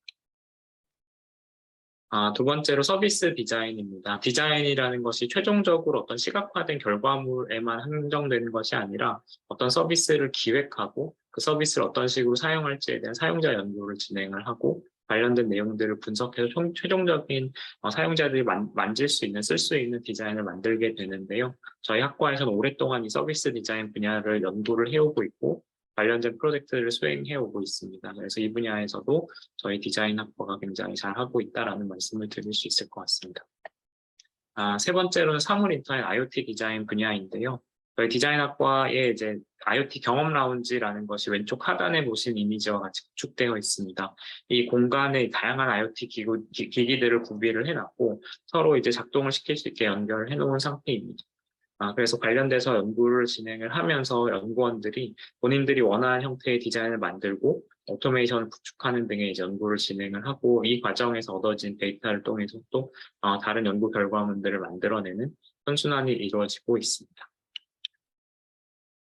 그다음 네 번째로 모빌리티 익스피리언스 디자인 분야에 대해 설명드리겠습니다. 모바일뿐만 아니라 오토모티브 혹은 모빌리티가 굉장히 중요한 키워드가 되고 있고 저희가 디자인 교육을 함에 있어서도 이 분야를 놓치지 않고 관련된 프로젝트와 연구를 진행을 함으로써 분야의 지식들을 쌓을 수 있고 업계에 진출했을 때도 앞서 나갈 수 있도록 여러 가지 교육과 관련 프로젝트들을 진행하고 있습니다. 그러면은 마지막으로 최근에 하고 있는 프로젝트에 대해서 소개해드리도록 하겠습니다. 저희 디자인 학과는 2020년도에 산업통상자원부에서 이제 만든 신기술 분야 융합 디자인 전문 인력 양성 사업에 선정되었습니다. 그래서 2024년까지 총 15억 원에 해당되는 연구비를 받게 되었습니다. 그래서 앞서 보여드렸던 IoT 경험 라운지와 같은 것들이 이 사업을 통해 저희가 구축해 놓은 상태인데요. 이 사업은 크게 8개의 이제 연구 분야가 있습니다. 총 9개의 대학원들이 이제 참여를 하고 있는데 저희 디자인 학과는 그 중에서도 사물 인터넷, 그다음 빅데이터 분야에 이제 참여를 하고 있습니다. 관련해서 저희가 6개의 IoT 빅데이터와 관련된 이제 키워드들을 선정을 하고 각각에 해당되는 기업들과 이제 연계를 맺어서 관련된 프로젝트 연구 등을 계속 이제 진행을 해오고 있는 상태입니다. 뿐만 아니라 계속 산학 협력을 하는 기업들을 계속 이제 늘려가고 있습니다. 1차 년도에는 그런트, 이니션, 라이트브레인, 휴나인과 같은 업체들에서부터 2년 차에 현대자동차, 스테이지5와 같은 기업들이 이제 늘어났고요. 지금 보시는 것과 같이 점점점 협력하고 산학을 진행을 하는 기업들이 늘어나고 있는 추세입니다. 이 과정을 통해서 이제 여러 연구 결과물들을 도출할 수 있었습니다. 총 25명의 이제 학생들을 이제 전체 장학금 혹은 부분 장학금을 주면서 이제 교육을 할 수 있었고 15개 산업 프로젝트를 진행을 했습니다. 24개의 리서치 페이퍼를 이제 출판을 하였고 총 10개와 이제 2개의 이제 특허를 출원하고 등록하였습니다. 마지막으로 8개의 디자인 프로토타입들도 만들었습니다. 이렇게 해서 좀 간단하고 빠르게 디자인 학과에 대해서 소개해드리고 설명드렸습니다. 그래서 아마 관련돼서 궁금한 것들이 많이 있으실 것 같은데 여기 보시는 이메일이 제 이제 이메일 주소인데요. 디자인 학과에 대해서 궁금한 게 있거나 상의하고 싶은 부분이 있다면 편하게 이쪽으로 연락을 주시면 저와 이제 시간을 잡고 또 관련된 부분을 질문에 대한 답을 드리도록 하겠습니다. 네, 그러면 경청해 주셔서 감사하고 발표를 여기서 마치도록 하겠습니다. 네, 감사합니다. 네, 영상을 통해 디자인 학과에 대한 설명을 들었습니다. 영상에서 발표에 수고해 주신 정효욱 교수님께 감사를 드립니다. 이제 끝 순서입니다. 끝으로 식품공학과의 설명을 듣도록 하겠습니다. 설명은 배재우 교수님께서 해주시겠는데요. 그 전에 광고 안내 말씀을 드리면은요. 광고보다 안내 말씀드리면은 대학원에서 기초능력 함양 과정을 올해부터 신설해서 여러분이 대학원에 오시면은 부족한 부분들을 기초능력 함양 과정에서 들으실 수가 있습니다. 이번에는 신입생은 안 되시겠지만 계속 이어지는 프로그램이니까요. 이번에 통계 프로그램을 프로그램을 이용해서 통계 교육을 하는데 이런 계획들이 계속 진행이 될 겁니다. 또 이것도 같이 기대하시면서 참고하시면 되겠고요. 또 교수 학술 콜로퀴움에도 참여하실 수 있는 기회를 드립니다. 그래서 다양한 학문 분야를 접할 기회도 제공된다는 점을 추가로 안내를 드리고요. 이제 끝으로 식품공학과 배재호 교수님의 영상을 통한 설명을 듣도록 하겠습니다.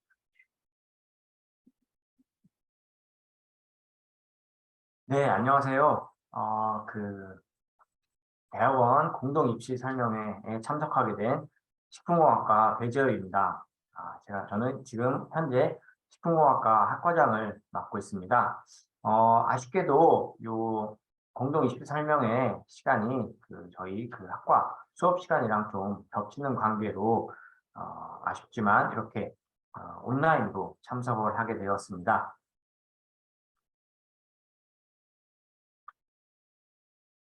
먼저 저희 식품공학과 대학원에 대한 전반적인 설명을 드리도록 하겠습니다. 저희 식품공학과는 여러분들이 이제 의식주 중에 하나인 이제 식품을 주로 이제 다루는 학문을 하는 학과입니다. 특히 이 서울여대 역사와 함께 오래된 역사를 자랑하는 대표적인 전통학과로서 현재 이 식품 전공 또 관련 전공 많은 분야의 선배들이 많이 진출해 있습니다. 저희 학과 대학원은 일반 대학원 석사과정과 박사과정 그리고 석박 통합과정 지원이 가능합니다. 이 전형은 대학원 홈페이지를 참고해 주시면 될 것 같습니다. 저희 식품공학과 특히 서울여대 식품공학과가 경쟁력 하면 이 서울권 내에서도 타 대학 식품공학과, 식품영양학과는 제외하고요. 이 식품공학과 중에 이 서울에 또는 근교에 있는 식품공학과가 사실 열성권하게 꼽을 정도로 수가 많지가 않습니다. 자, 그 안에서도 저희가 이 학과들과 다른 학교들과 어깨를 나란히 할 수 있을 정도의 이런 실적과 또 인재들을 많이 배출하고 있습니다. 특히 이 학과 교수님들이 다양한 학술 활동뿐만 아니라 산학연, 연계 활동들 또 각종 위원회 활동들을 정말 활발하게 하고 계십니다. 이러한 교수님들의 대외적인 활동으로 인해서 이 서울여대 식품공학과는 외부에서도 굉장히 많이 인정하고 계시고요. 그것을 바탕으로 이 학생들의 취업률이라든지 또 이 연구력들이 매년 상승하고 있습니다. 또 국내뿐만 아니라 해외 다양한 기관들과 공동 연구를 진행하고 있습니다. 자, 이런 것들을 수치로 조금 보여드리자면 저희 식품공학과는 특히 학교 내에서도 또 대외적으로도 이 연구력이 강하기로 유명합니다. 자, SCI급 국내 저널이 아닌 국제 전형 학술지 90편 이상 최근 3년 동안 또 각종 국내 국제 학술 대회에서 많은 연구 결과를 발표하고 있습니다. 특히 저희 학교 같은 경우는 이 대학원 인건비라든지 연구를 수행해 나가는 그 힘이 바로 이 국가 교수님들이 외부에서 따오는 국가 연구 과제에 있습니다. 저 최근 3년에 국가 연구 과제를 30건 이상 수주하고 있고요. 제가 알기로도 각 교수님당 최소 3개에서 4개 정도씩 과제를 수행하고 있는 것으로 알고 있습니다. 이것이 굉장히 이 학생들의 사기와 또 이 연구 수준을 높이는 데 기여하고 있다고 해도 과언이 아닙니다. 졸업 후에 이 각종 연구소뿐만 아니라 식품 관련 또 식약처 이런 관련 다양한 이 산업계 또는 이런 연구계로 많이 진출하고 있습니다. 보시면 이 식품 회사뿐만 아니라 각종 이런 제약회사나 화장품 관련 회사에도 많이 진출을 하고 있습니다.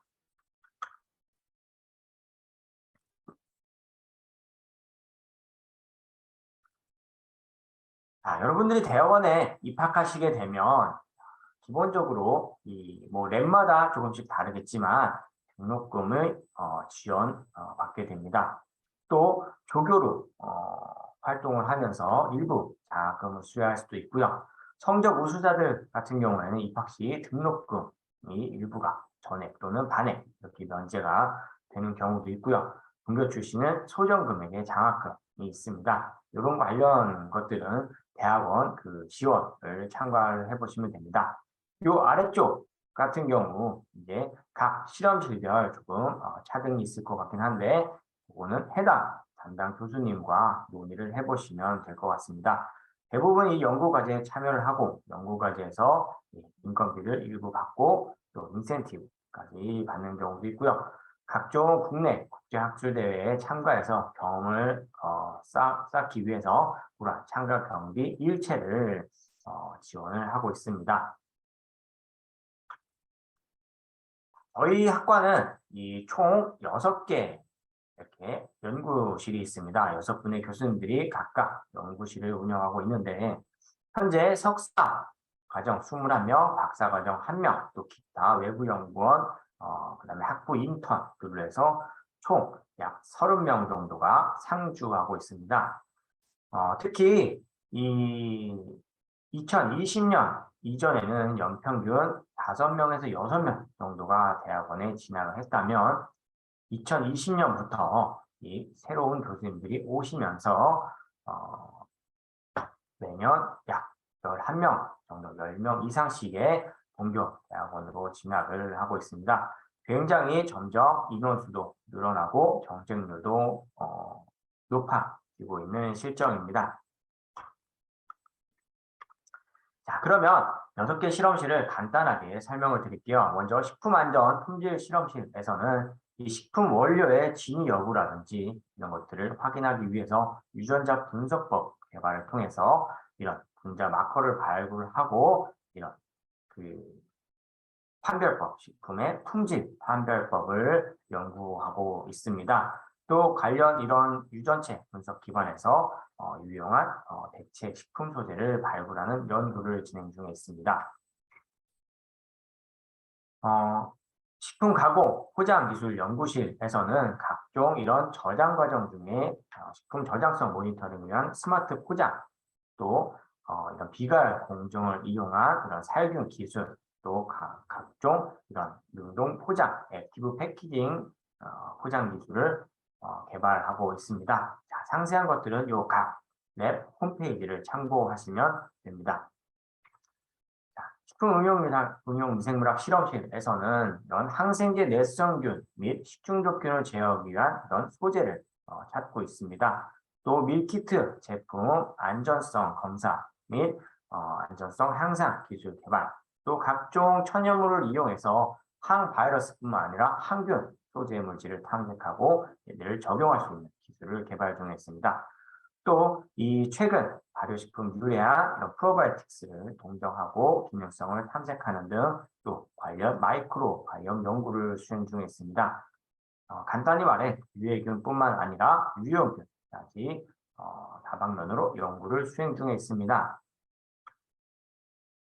식품화학 및 소재학 실험실에서는 AI를 활용한 이 근육 감소 제어및 운동 모방 식품 관련 소재를 발굴하고 있고요. 각종 세포나 동물 모델들을 활용해서 이러한 근감소를 제어할 수 있는 소재의 그 메커니즘을 규명하는 연구를 수행 중에 있습니다. 또 장내 이 식물 유래한 단백질들의 이 고부가 가치를 위해서 식물유래 단백질 고부가 가치화를 위해서 또 동물성 단백질 대체 식품화를 연구하고 있습니다. 또 마지막으로 개개인별 맞춤형 단백질을 설계해 줄 수 있는 이런 플랫폼을 개발하는 연구를 수행하고 있습니다. 식품 나노 독성 실험실에서는 이 각종 식품에 많이 사용되는 나노 소재를 캡슐화하고 얘네들의 유효성 연구를 수행하고 있습니다.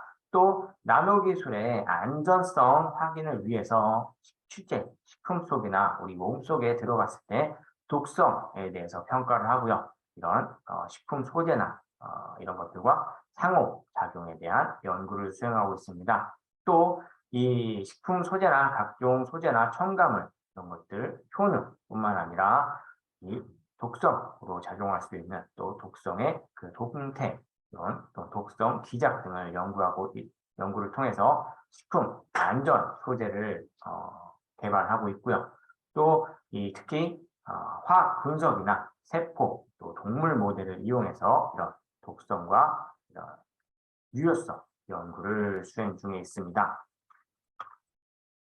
마지막으로 이 식품 생리활성 실험실에서는 각종 식품이나 천연 소재들로부터 우리 인간에게 유용한 생리활성 물질을 탐색하고 있습니다. 또 이 생리활성 측정 시스템, 새로운 시스템을 개발하고 있고 상호작용을 평가하는 그런 기술을 개발 중에 있습니다. 또 최근 이 LED나 빛 등과 같은 이런 물질들과 요 각종 발굴된 생리활성 물질의 상호작용에 대한 연구를 바탕으로 건강기능성 식품이나 화장품에서의 응용에 대한 기초 연구를 수행하고 있습니다. 보다 자세한 사항은 각 연구실 담당 교수님 또는 홈페이지를 참고를 해주시기 바랍니다. 자, 마지막으로 여러분들 그 대학원 진학을 위해 많은 학생들이 굉장히 고민을 많이 하는 것을 볼 수 있습니다. 여러분들이 대학원에 진학하기 위해서 무엇을 준비해야 되냐 고민이 된다면 그 고민할 시간에 적극적으로 컨택해 보시고 적극적으로 랩에 들어가셔서 인턴 경험 등이나 이런 것들을 통해서 직접 경험을 통해서 자신의 미래를 빠르게 설계해 나가시면 좋을 것 같습니다. 이 작년 우리 학교 조사 자료를 보면 이 졸업 후에 대학원을 진학을 고려하고 있는지 여부에 대해서 조사를 한 자료가 있어서 한번 가져와 봤는데 많은 학생들이 4학년 때까지도 크게 이 대학원 진학에 대한 생각이 약 30% 정도 10명 중에 3명 정도 학생만 있다면 이 졸업 후에 또는 본인이 여기저기 외부 경험을 하고 난 다음에 그 비율이 절반 가까이 늘어나는 것을 보실 수 있습니다. 이 말을 제가 해석하기로는 여러분들이 사회 나가서 아니면 간접적인 경험을 통해서 이 대학원 공부가 필요하다는 것을 스스로 깨닫고 이 진학 여부를 고민하고 있다는 것으로 굉장히 긍정적으로 받아들이고 있습니다. 단 9학기 이상 이유가 아니라 3학년 또는 4학년 빠르게 주변의 이 다른 학교들도 봐도 3학년 때부터 인턴십을 수행한다든지 이미 4학년 때부터 대학원생처럼 랩실에서 열심히 생활하는 친구들이 있습니다. 자, 주변을 잘 살펴보시고 너무 고민 많이 하지 말고 학과 교수님들 또 학과 선배들 빠르게 고민거리 상담하시고 연락하시기 바랍니다. 언제든지 여러분들을 환영하고요. 여러분들의 미래를 응원하기 위해서 저희 식품공학과 교수님들도 늘 열심히 학생들과 호흡하면서 최선을 다하도록 하겠습니다. 경청해 주셔서 감사합니다. 네, 영상으로 설명해 주신 배지열 교수님께 감사드립니다. 배지열 교수님이 학과장님이시고요. 영상을 통해서 정성껏 준비해 주시면 감사드립니다. 저희가 준비한 오늘 학과 설명은 여기까지입니다. 혹시 오늘 없는 과에 대한 정보가 궁금하시다면 대학원 교학팀으로 연락을 해주시면 상세히 안내해 드리도록 하겠습니다. 설명회는 이상으로 마치도록 하겠습니다. 저는 대학원 교학팀장 김홍석이었습니다. 감사합니다.